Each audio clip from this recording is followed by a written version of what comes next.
Welcome to the Angler Talk Podcast with Chris and Aaron. Brought to you by FishingMagicianTV.com.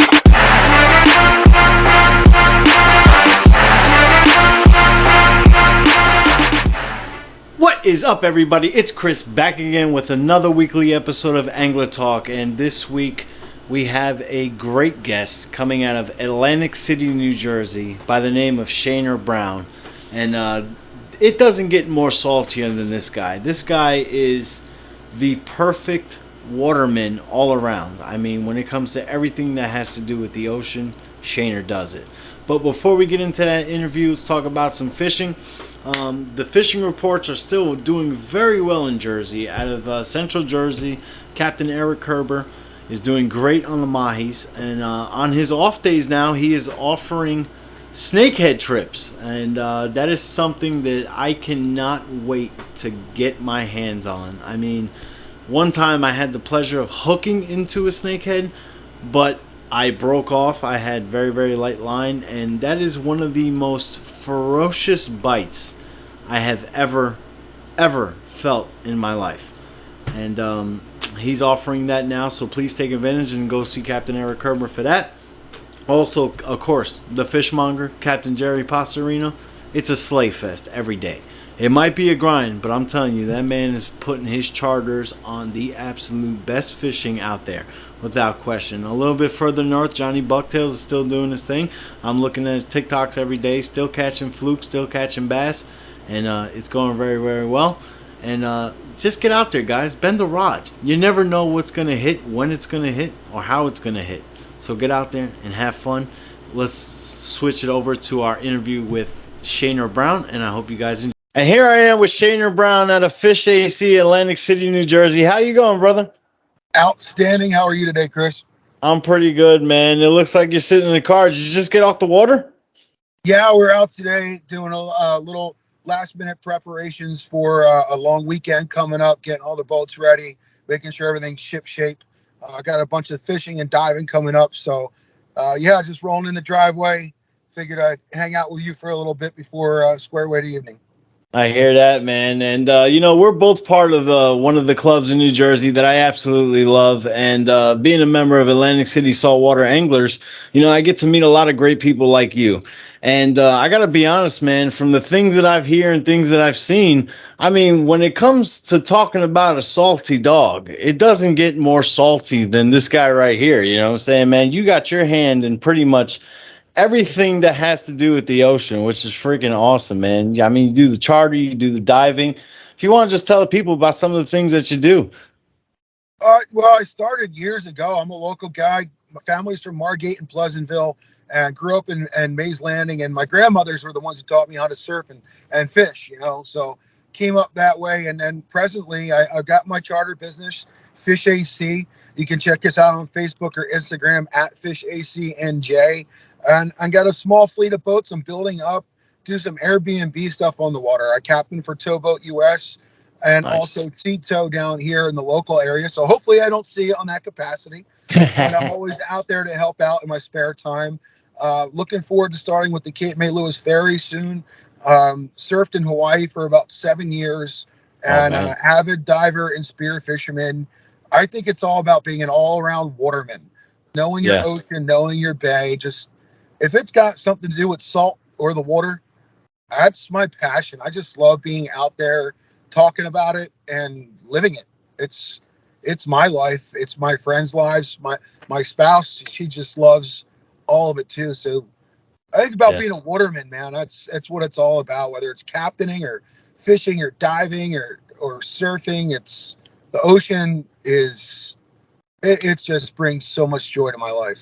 Absolutely, man. Not a lot of people understand it. And I get asked the question a lot. It's just like, what is the big deal about fishing? And a lot of people don't understand that, anybody can grab a rod and reel and go fishing. But when you're out there and that ocean actually hits you and leaves that imprint on you, it's something that is undescribable. Not a lot of people get it, but also a lot of people do. And I can see it, talking to you the times that we have spoken, and, you're one of those guys who understand that imprint.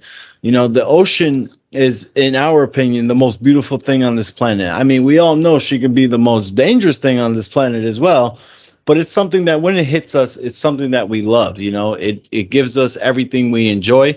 You touched on surfing, which is actually really cool. I've always been a big guy, my whole life, and nowadays that I'm getting a little bit smaller, surfing is something that I would like to take up, man. And surfing in Hawaii, from what I hear, man, those are some really big waves out there. It's something that you don't just step off a plane and go and do. You train for years, and you really got to be on point.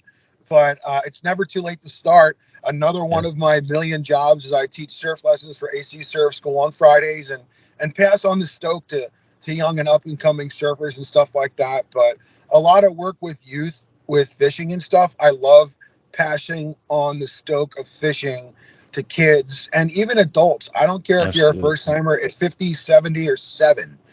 Yep. Just getting out there. And it's a really strange thing that happened about 2 weeks ago. I was out there on the Great Atlantic Ocean with some really fine anglers from the Atlantic City Saltwater Anglers Club. We're Nice. hitting all the spots we know that are the best, and we didn't catch too many fish. We had a relatively okay day, came home with some fish in the box, but the ocean was so beautiful that day. You could see your Yeah. rig coming up from 50, 60 feet down. Wow. You could look from the bottom of the ocean when you're diving to your boat at the surface. And it was one of That's those moments when you just take a step back with your friends and you're like, this is what it's all about. And absolutely. it was awesome. Atlantic City saltwater anglers that you mentioned, as you get older, your circle gets a little bit smaller here and there, but my Yep. circle has grown since I've been a part of them. Getting Absolutely. to meet you and meet other guys, it's a great little organization and offers so much fun and camaraderie. And you might not even know the person that you're meeting up on one of the piers with, but they got that hat on or whatever. Now you got Yep. something in common. And I've learned a lot of things from these guys. You never know it Absolutely. all. The second you think you know it all, then Mm. that's when you're making a mistake. And these guys know stuff that pass it on to me, and I pass it on to them. It's a good little group, and I'm glad to be a part of it. And it led me to have the opportunity to speak with you tonight. So it's a really great thing, and I have nothing but positive things to say about Leon, who's the president, and the whole group of ladies and gentlemen that are a part of that thing. Absolutely, man. I agree with you 100%. I mean, there's so many different generations of anglers within this club. I mean, we got everything from, guys like Bob McCormick, who's been fishing for, I don't know, 50 years maybe. Just the Great And then, Depression, probably. It's something like that. yeah. And Bob's then good people. No offense, Bob. I love you, buddy. Yeah, and then you got guys like us who are in our mid 30s and 40s, and we're going with the newer style of fishing and stuff like that. And then you got guys like Billy's son Kai, who, man, I love that kid. Every chance I would get to fish with Kai, I would definitely take it. This kid is awesome. I mean, he's one of those up and coming kids who's just falling in love with it, and you can tell that one day he's definitely going to be, a magician in his own way. You know what I'm saying? So I mean, this is a great club, and everything that we do and everything that we have planned to do in the future is just going to get a lot better. And I agree. I I can't agree. I can't wait to see where it goes. So we got the fishing chart of the Fish AC. What kind of boat are you running? So I got a 25-foot Seahawk as the primary boat. It's a pilot house forward, 250 Yamaha 4-stroke on the back, so it's nice and quiet. Get good gas mileage. That's how I'm able to keep my costs down a bit. I prefer to, keep it pretty mellow. It's custom made. It's got dive benches and fish benches that flip up and down to accommodate either sport that you would like to do.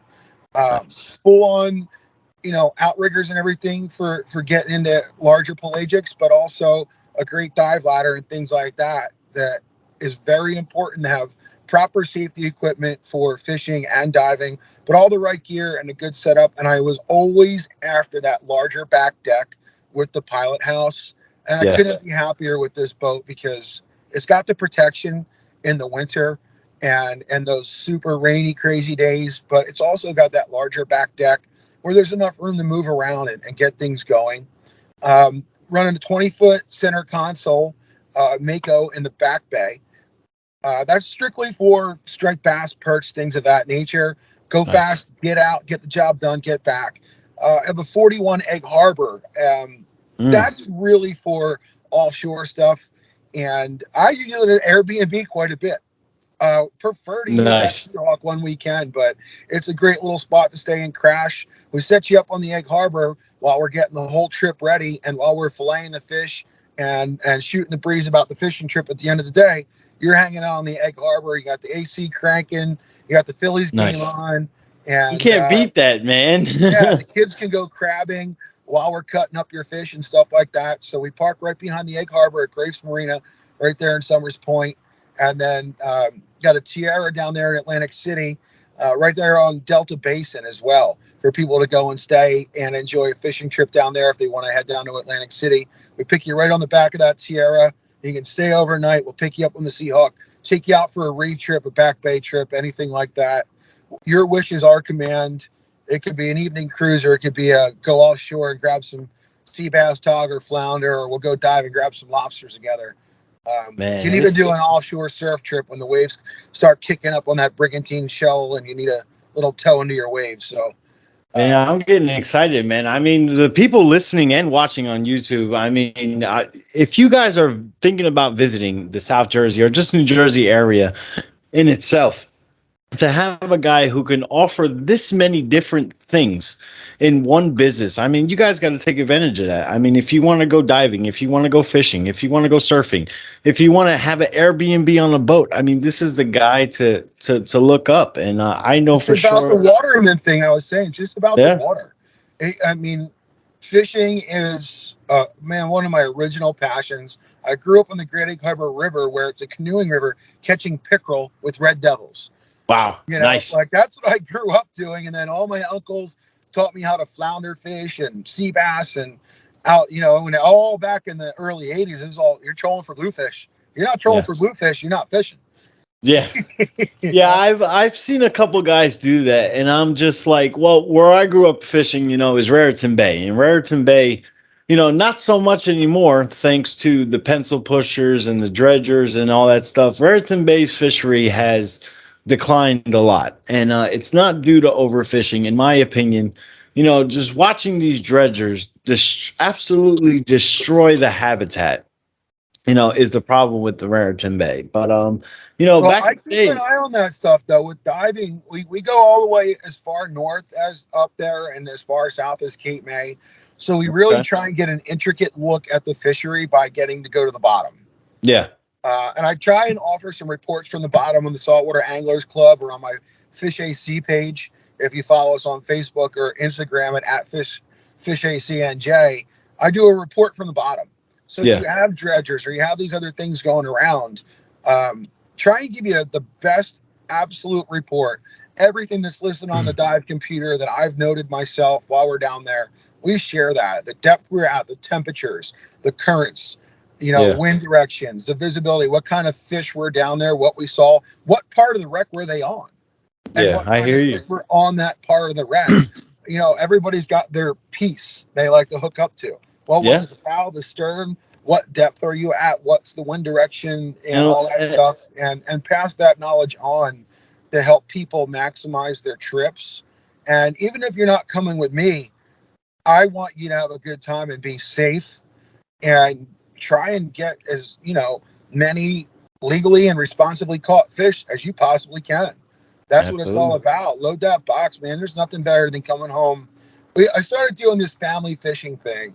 We go out, we'll do some clamming, some crabbing, and some fishing, and they'll come home with about 200 clams, 2 or 3 dozen crabs, and a couple of keeper flounder. That is a seafood buffet and an experience for a family. And we've been Yeah. doing that for like 500 bucks, 550 for a couple of hours on the back bay. And you get to do all three types of things. But we keep an eye on all that stuff because we're out there all the time, whether it's myself or one of my fellow captains from any of the different entities that I'm a part of, just sharing information, sharing the stoke, getting people out there. And they're judging here, they're doing that there. Well, let's share that and move on to somewhere that might be more conducive to helping everyone out. Yeah, And man, I agree, especially when you can help your entire community out the way that you're doing it. Other fellow captains, at the end of the day, these are the waters that you guys all share. And I think what you're doing is a great thing.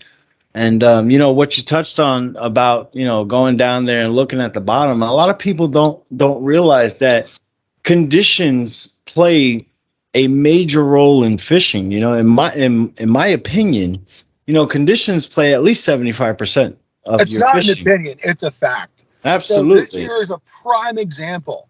The Back Bay heated up early, usually mid-July. You're still getting large keepers in the Back Bay at a big clip. Yeah. So mid-June, late June, the water all of a sudden hits a 68 to 74 degree pickup. Now these flounder move offshore, 6, Hmm. 7 miles. Guess what the bottom temperature was? What's that? 52. So Wow. they get out there, they're shocked by this Back Bay warmth. So they're like, oh, it's time for me to boogie on out. I'm Yeah. gonna go hit those reef spots. They bury themselves. They go like this and they bury themselves. And I witnessed it. I watched a guy with a perfect piece of strip cut bait on there, a live minnow on a brand new $12 bucktail with a teeter above it, and a live minnow and a nice gulp slug right up above that chartreuse, just looking like the best rig I've ever seen, Todd. And it bounces right between 3 26-inch flounder, Wow. and they're buried. They're not feeding because it's 52 to 54 degrees. They Yeah. moved out too early. They're not going to bite for another month. They are there, but unless you want to Yeah. go down and put a spear into them, it's Yeah. going to be difficult to get that bite turned on. And it was an odd thing this year that happened. And then we had a resurgence of that in August. So the Mm. water got really warm, and the flounder went from the 10 and 12 mile wrecks all the way out to the 25, 28 mile spots. Wow. And then guess what happened? It was 54 degrees on the bottom again. So it slowed down. So the patience and the knowledge of that bottom temperature, you can read that top temperature all day, but the thermocline is what people fail to think about. At Absolutely. 35 feet after that first atmosphere, 30 feet, 60 feet, 90 feet, there's three major atmospheres. And once you pass that first atmosphere, you hit that thermocline. It could be at the second. However, most of the wrecks we're fishing around here are below 60 feet. So that being said, that thermocline hits, the water goes from 74 to Mm. 54. And Yeah. that can shut your bite off, but it can also turn it on for tog. So, Absolutely, man. so And prepare for everything, right? yeah, I mean, it's so refreshing to get somebody who actually understands more than just the basics of fishing. You actually understand the science behind it. And for the people listening and watching, a lot of you guys don't understand that sometimes just because it says that it's 56 degrees water temperature, that's where your transducer is. That's basically right at the surface, guys. What you don't understand is what's 40 feet deep. That temperature drop can be 10 to 15 to 20 degrees. And that sweet spot for striper bites is between that 52 to 58 degree mark. And we were So getting them out there in the middle of July on jigs when we were yep. sitting at 52 degrees on the bottom while it's 78 on the top. Yeah. Total wild stuff. But if you think about it and don't just check the surface and the NOAA reports, start looking into the dive reports. Start looking into Absolutely. the surfing reports, surfline.com and NJ Divers. Follow these people on Facebook. Get involved as far as an overall waterman, not just hyper focused only on fishing. By being involved in every part of being a waterman, you're going to figure out and open up new areas of your fishing that you never even knew existed. Yeah. The other day when we were striking out on flounder, because the bottom was 76 degrees. Those flounder were long gone. They moved out. Yeah. So we moved over to another wreck 30 feet deeper. It was 58 degrees and the tog were crushing. Hey, The tog loved to feed in that colder man, you water. you you say tog, and look, I'm starting to get goosebumps, man. It's That's happening, man. It's on. It's on. that's Tog are on. probably my favorite fish. I'm gonna say my second favorite fish to catch, and the only reason it's my second favorite is because ling, for some reason, to me is the most delicious fish I've ever eaten in It's my the life. Gordon's fisherman, man. It's what we all Yeah. grew up on, fish sticks. Yeah, It and tastes like a fish stick.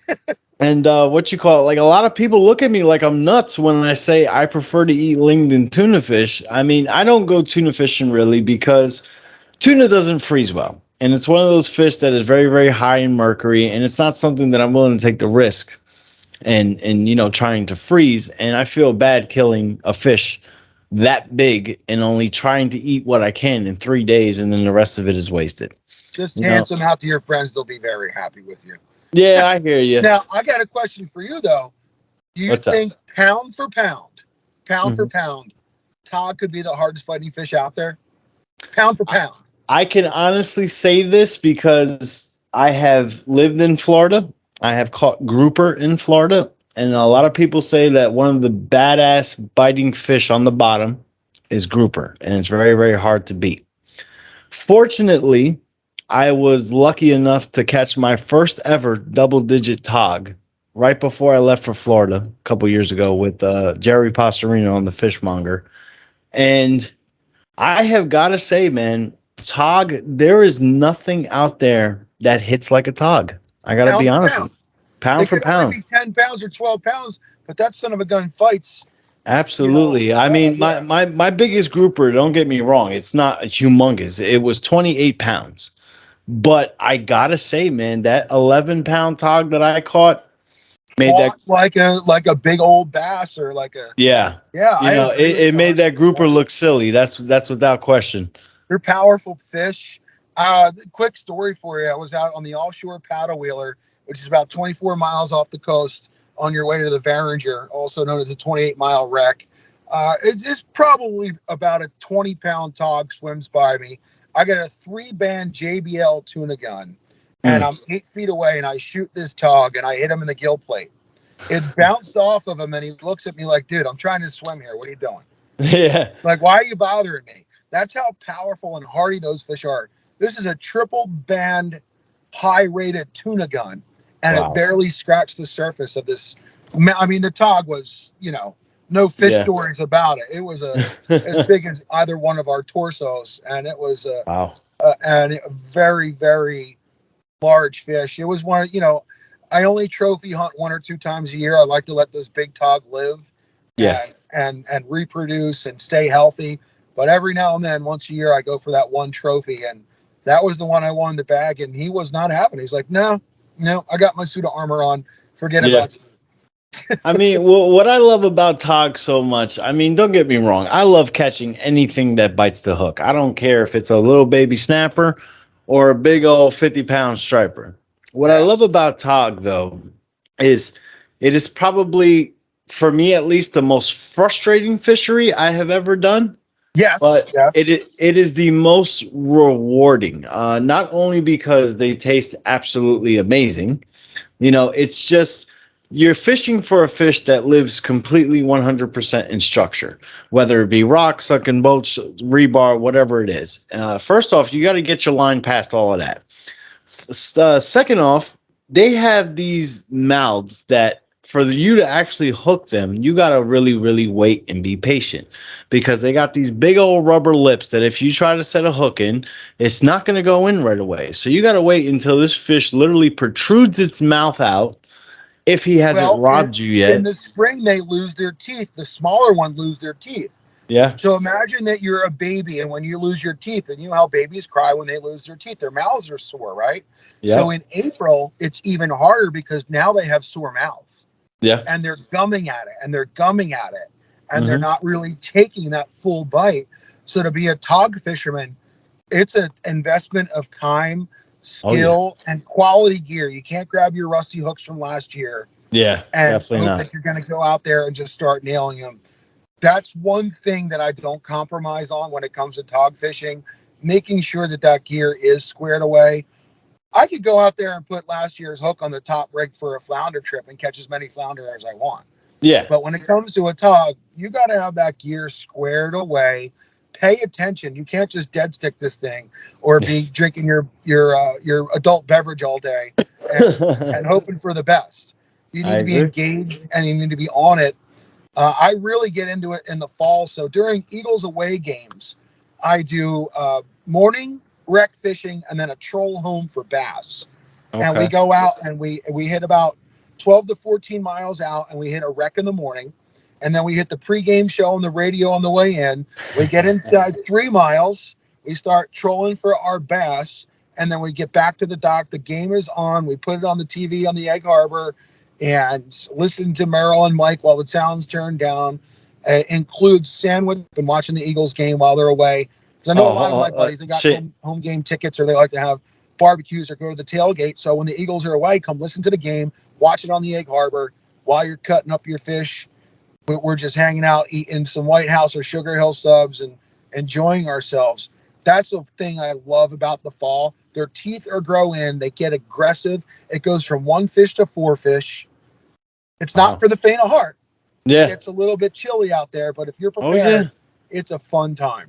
So what we're trying to do in the fall is when we, get back to the dock and have a great time during the football game, and we talk about our catch, we go over the catch, filleting fish, watching the Eagles game, eating some Sugar Hill or White House subs, having some adult beverages or some sodas, and just talking about the day, enjoying the day. We head over to the Egg Harbor Township Elks Lodge, about 1.5 miles away, and your first beverage is included. All that stuff's included with the price of your charter.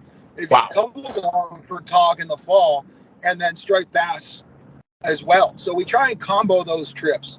Now, earlier in the season, it's really focused on tautog, and as it moves on and that water temperature goes back, then I am crossing my fingers that it is good of a striper season as last year, because that was gangbusters. Yeah. I don't know if you had a chance to take part last year or how much you did, but I mean, it was so fun and so enjoyable because you got to not just do the trolling thing. Yeah. You were jigging. You were throwing poppers and plugs, bait, whatever you wanted to do to target these fish. You were able to make it happen. And my goodness, was that a fun striper season or what last year? And if we could get anywhere near that, I would be one of the happiest fishermen around, because that was such a fun year last year, that striper season. And I'll tell you, the 2 years before that, I was starting to get concerned. I was honestly and dead on worried about our striper fishery here in South Jersey. And last year really brought my confidence back. I hear you about that season.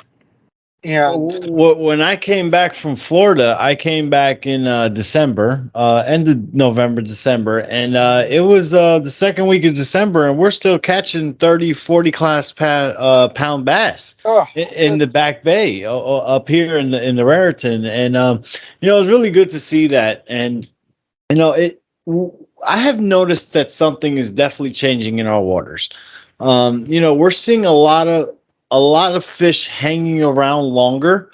The water is not getting as cold as it used to be, and we also have a lot of southern fish coming up.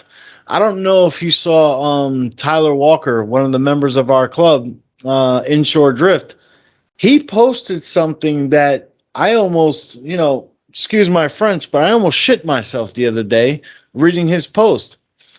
Here in South Jersey, a grouper. So let me tell you this, a good friend of mine, Matt Cruz, he's one of the best local mates for hire that you're going to find out there. He goes by Cruiser. A lot of people probably know him from the Stray Cat and a few other boats in South Jersey. Snowy grouper. Yeah. 2 of them 2 weeks ago. That's insane, man. I'm diving on the bottom. I'm seeing pilot fish. I'm seeing very large salt angels. Ribbon fish are up here. Triggers that are traveling in pairs. And just so you know this, if you're down there spearing a trigger, try and get them both, because a queen mates for life. If you can spear them both, because that male is just going to swim around until he dies after that, because he has no lady by his side. So if you're a spearman, try and get them both. For you anglers, hey, get them both anyway. But diving, coming up the line, you have to do a safety stop at sometimes 30 feet, sometimes 15.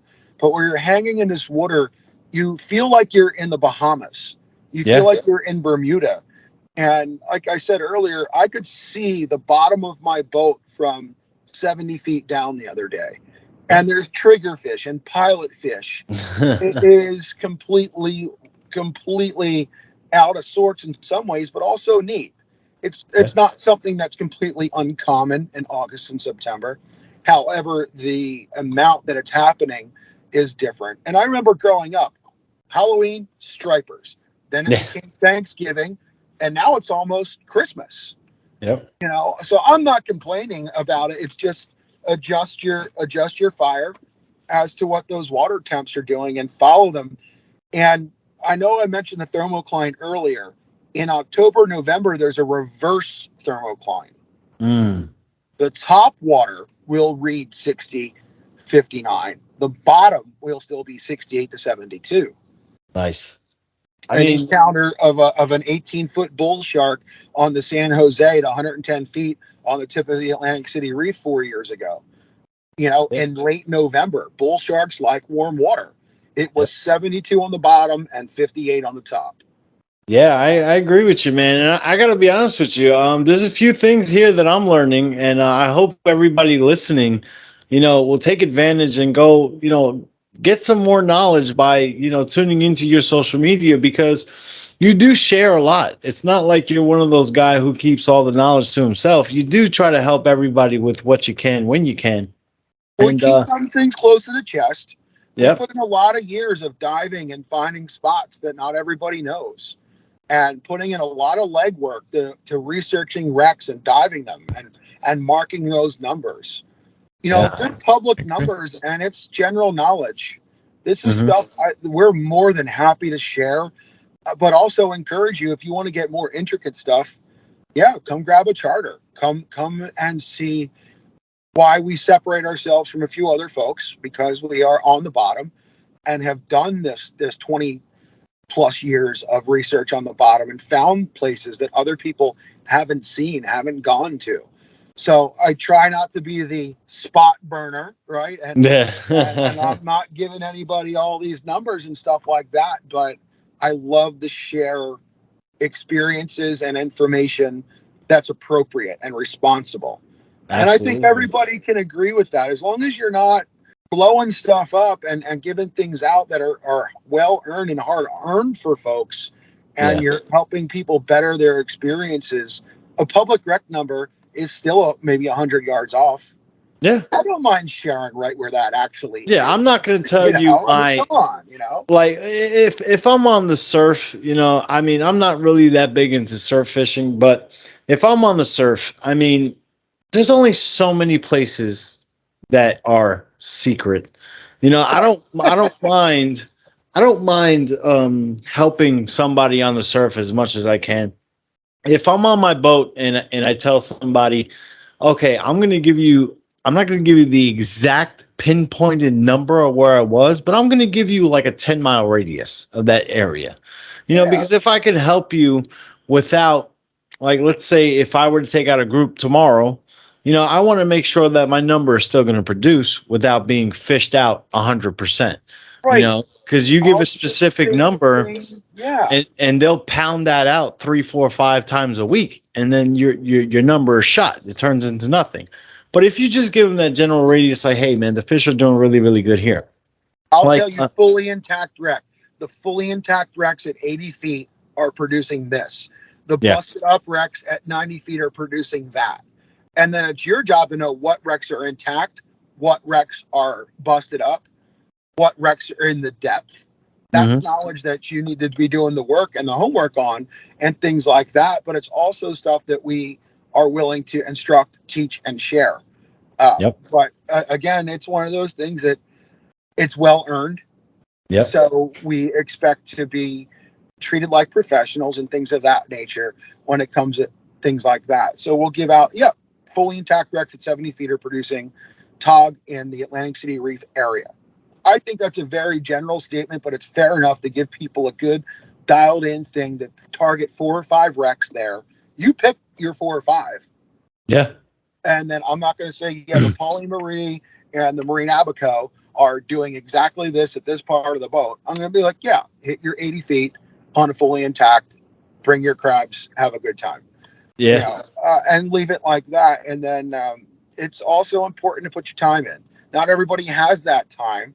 So when you don't, it's also nice to have local charters available to just say, hey, man, I'm going to grab myself, I'm going to come down and step on the boat, take me fishing, let's go. absolutely, So man. And that's a this, good thing too. That's a good thing too. And I don't hold anything against those fishermen that don't have the time. We all have so many jobs these days and yeah, responsibilities. I can't hold that against anybody. So I don't Absolutely. mind sharing with people because, man, every hour you get fishing is precious. Yeah, I'm not gonna lie to you, man, and I'm one of those people that don't have the time. I'm gonna be honest and put it out there. I'm putting in close to 80 hours a week. Between my job and doing this show and trying to get everything lined up, I'm like 80 hours a week, and I don't always have the opportunity to go. You know what? Let me go recon this spot. Let me go recon this spot. So our network of fishermen, when you build up that network and you get guys that's willing to put you at least in the general area, is a phenomenal help, man. And that's great what you do, and that's awesome. To let people know once again where they can find you, and I will definitely leave links in the description down below for the viewers and listeners. If you guys want to hit us up on Facebook or Instagram at FishACNJ, say hello, follow some of our reports, see what we're all about. And it's really about watermanship and a good experience. That's what we Yes. really focus on, and that's what we're really concerned about. And if you want to have fun and guarantee a safe time, we're for you. That's what really Fish AC is up to. Absolutely, man. That's awesome. And Shane, I want to thank you for taking the time to, sit down and talk to us. As we all saw, Shane was talking to us from his truck. He literally just got off the water, and I just want to say thank you once again, brother, and we appreciate it. Anytime, Chris. Thank you for having me. And I appreciate what you're doing. Something to always listen to in the truck or wherever you're at to get that networking and that knowledge. It occupies my time having stuff like this going on. So I appreciate you putting in the time to do something like this for all of us fishermen Thanks, and man. watermen out there. I appreciate you, brother. All right, man. Have a good night. All right. Thanks, Chris. See you. Man, it was absolutely great time talking to Shayner. I mean, this man has so much knowledge. He has definitely paid his dues. I mean, just phenomenal. I mean, just from the interview that I just had with him, I mean, I learned quite a few things that I didn't know. And I'm pretty sure a lot of you listening are just like, wow, that's interesting. I didn't know about that. But yeah, I mean, there's so much into fishing, but not only fishing, just being like Shayner says, a waterman, all around. I mean, he does the absolute most things you can do on the ocean. He surfs, he dives, he spearfishes, he's a charter boat captain, he's an avid fisherman himself, and he does a phenomenal job. He's put well over 20 years on the water, definitely paid his dues. And I can personally say, I guarantee that if you're in the Atlantic City area or South Jersey in general, and you want to book Shayner as your next charter trip for a fun day for your family, for you and your buddies, you will not be disappointed. That I can absolutely guarantee. Well, guys, this week I'm out of time. I hope you guys enjoyed this week's episode. Tight lines. I'm out.